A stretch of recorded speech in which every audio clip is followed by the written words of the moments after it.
How to see incognito history on Google Chrome on Android. Hey everyone, welcome back to the channel. In today's video, I will show you how you can see incognito history on Google Chrome on Android. So without further ado, let's get started. So first thing first, open the Google Chrome.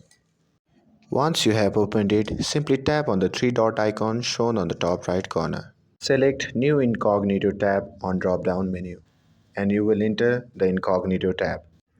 Now search for Chrome / Chrome hyphen URL on the search bar. And now you will enter the page where you can see the list of Chrome URLs. From the given option, simply tap on Chrome / history. And you will enter the page where you can find your incognito Chrome history. And that's how you can see incognito history on Google Chrome on Android. That's for the video. If you found this video helpful, don't forget to like and subscribe to get updated for more videos. Thanks for watching and I'll see you in the next video.